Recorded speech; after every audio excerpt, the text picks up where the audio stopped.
I genuinely do not understand why Nigel Farage has to do this. He was on GB News very recently, and he decided to strafe right as hard as he could and just insult absolutely everyone, and there's just no need for it.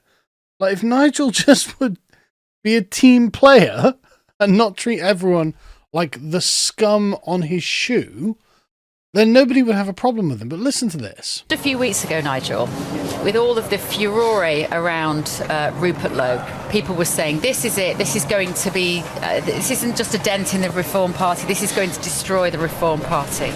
And over the weekend, people were saying, Rupert who? Yeah. It doesn't appear to have made any sort of impact, despite the best efforts of Andrew Pearce with his journalistic expertise. Even though I work here, I'm going to be critical of GB News. GB News covered this story obsessively, as if it was some huge story. It's all his fault. And it was never a huge story. It was one person who had increasingly been heading in a different direction from us. Your chairman made it. But Rupert Lowe's idea was mass deporting people, and you're like, yeah, we're going to have a minister for deportations, and anyone illegal here is going to go. So your positions seem to have like a very thin paper difference between them. And remember when Rupert Lowe was like, yeah, I think we should mass deport these people, you were like, he's trying to take over the party. The thing is, there's no way he can do that. It's really bizarre how you became so phenomenally insecure about this. And I think it's just that Rupert Lowe was showing more leadership than you a few months ago when you decided to be very wishy-washy on all the issues. Remember on the Stephen Edgington interview where you were saying, no, mass deportations, I don't want that to my name, that's not my ambition. And then on the Winston Marshall one where he said, well, essentially, we've lost to Islam and we can't do anything about it. Like, Rupert Lowe was just not prepared to capitulate. And you were like, oh, he's trying to take over the party because he was trying to lead from the front, whereas you always lead from the rear. And okay, it's one thing always leading from the rear. I mean, okay, fine. But then don't just attack us for doing the thing that you're going to do in a week's time, which is what you do all the time. I just don't understand it. A big story by calling in the police. Well, he did do that. Do you think that was a good idea? Nigel Farage, I'm going to challenge you. I'll pass on that. There we are. That's right. So, do you think it's a good idea? And he says, I don't want to answer that. Meaning the answer is no, right? The answer is no. Rupert Lowe obviously didn't threaten to slit Zia Yusuf's throat, right? That's obviously not the case. He was obviously not making physical threats. Zia Yusuf's 38. Rupert Lowe is 67. Like, he obviously wasn't threatening him with physical violence. You felt upstaged by Lowe. Okay, fine. Say that. Like, and you've just admitted here that it wasn't a good idea. Your lack of answer is an admission that you clearly don't think this was a good idea, because this is not going to end well, is it?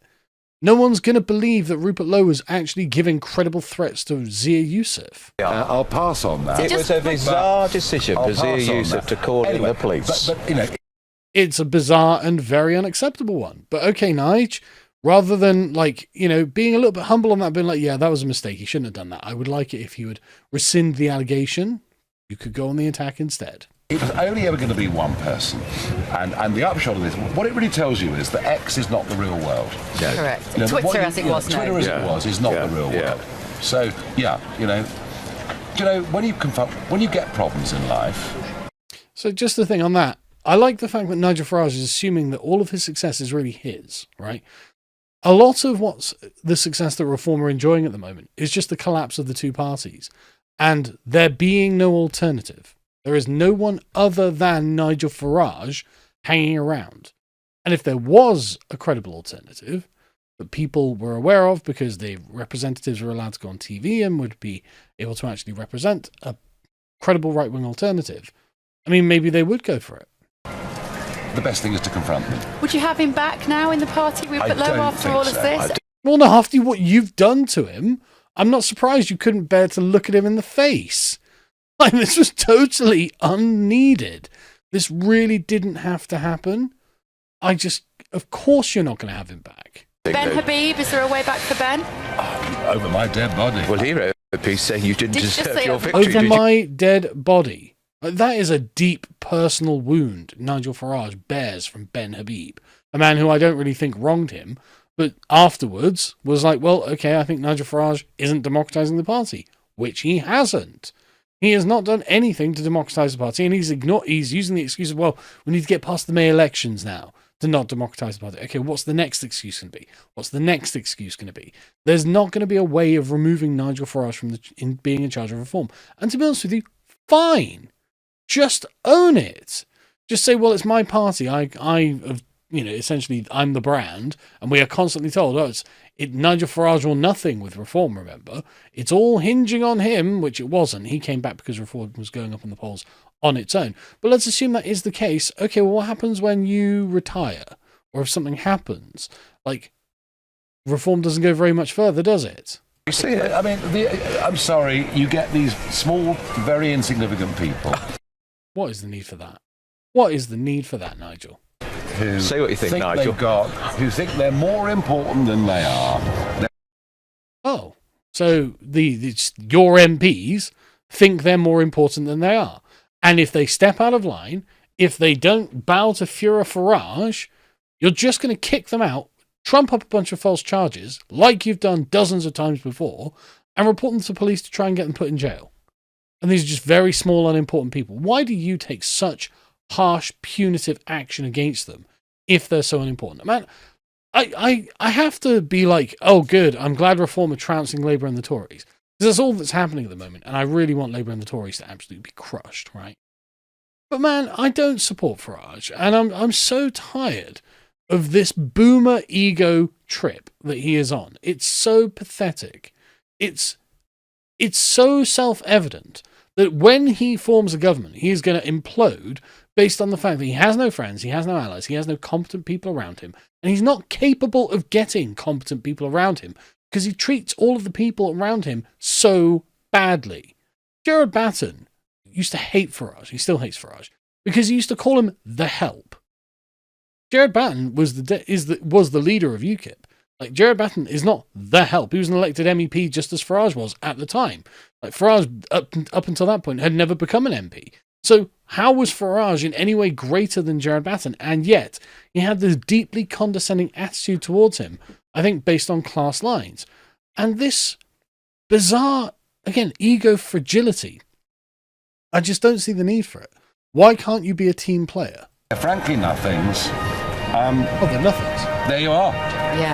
But tell us how you really feel. Yeah. And I mean, I don't mind people sounding off. I don't mind people disagreeing with me. I never have done. Oh, come on. Come on, the slightest disagreement you take as the worst possible crime against you. And, I mean, what was Lowe's disagreement? I think we should deport some people. You shouldn't have said that. Well, you agree? But you still shouldn't have said that, and now you're out, and now criminal charges. As long as there's some fundamental underlying loyalty, and that's the one thing. That's interesting. As long as there's some fundamental underlying loyalty. Well, where did Rupert Lowe show disloyalty? That's the thing I've had trouble figuring out. Same thing with Ben Habib. Like, where did they show disloyalty? I would really like Farage to properly explain this. I mean, he won't. But where was the disloyalty? Like, Rupert Lowe wasn't going to defect to another party. Like, he wasn't trying to take over Reform because there's just no way he could do it. So what was the disloyalty you were going at here? Like, it's so baffling that this seems to be a spectre that haunts Farage's mind. And I genuinely think it's down to people who are just trying to lead on issues. And Farage is like, oh, not on my watch are we going to have leaders in this party. Ever, anywhere. I demand. Yeah. You just kept the ship steady, it seemed, as an observer, when all when he should have been leading. Like, Reform can't break 25, 26, 27% in the polls, which is really frustrating given how the other parties are genuinely in freefall. Like, it's so weird how Reform are at this peak here.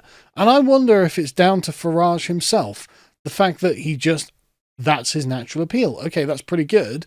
But you're going to need a bit more than that. You need to bring a coalition together, and he's just not. Headlines were about Rupert Lowe and Ben Habib and whether this was a split in the political right.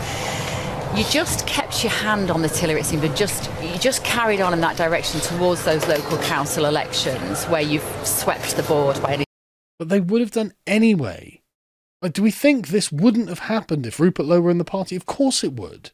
There's nowhere else for people to go. Definition and that by-election. Were you confident, Nigel, all the time throughout that process that it was going to go that way? Of course. Well, I was confident. Well, there we go. Why worry about it? Evident that Rupert Lowe and the alt-right Tommy Robinson supporters on X, weren't much of a benefit to us. I was confident. The alt-right Tommy Robinson supporters. Do you know anything about what alt-right is meant to mean, or Tommy Robinson himself? Like, alt-right are American white nationalists. Tommy Robinson is not an American white nationalist. Tommy Robinson's ideology is identical to your own, Nigel. Like, he believes exactly what you believe. They are both British patriots in the 20th century mould. It is unbelievable that Farage would be like, right, yeah, and in fact, he's a racist, by the way. He's not a racist. Confident about that. I was confident it was the right thing to do. And I love the fact he's like, oh, I don't need the online rights. Like, okay, yeah, great. But you're still stuck at 25%. I knew it would dent us in the short term, but no more than dent us. But, look at the image of the party now. We now have two very prominent women in the party. Oh, diversity. It's Andrea Jenkins as the mayor of Lincolnshire. Andrea Jenkins and Sarah Pochin. And would you not have had them if Rupert Lowe were in the party? Would Rupert Lowe have done something to stop them from being in the party? Of course not. So we have two prominent women now amongst the sort of top half a dozen team in the party. We have a chairman who's a very brilliant man, Zia Youssef. Okay, so diversity is our strength? Is this what we're saying, Nigel? Like, defaulting back to the conservative, we're going to put an immigrant in front and therefore you're not going to call us racist. It's just like, what are we doing, man? Despite calling in the police. Do you know what? When you do as much as... It's all well and it's easy for journalists. Just sit at the back. You wouldn't have done it. You wouldn't have done it. All you lot do. All you lot do is chuck bricks. You wouldn't have done it. When you're someone at the front line doing stuff, you do 100 things. You might get one wrong. Yeah. Right. So you agree that this is something wrong. You agree that this was a mistake. You agree that this is really down to your ego and vanity and insecurity. I agree with you, Nige. This is a problem you have for some reason. I don't know why you're like this.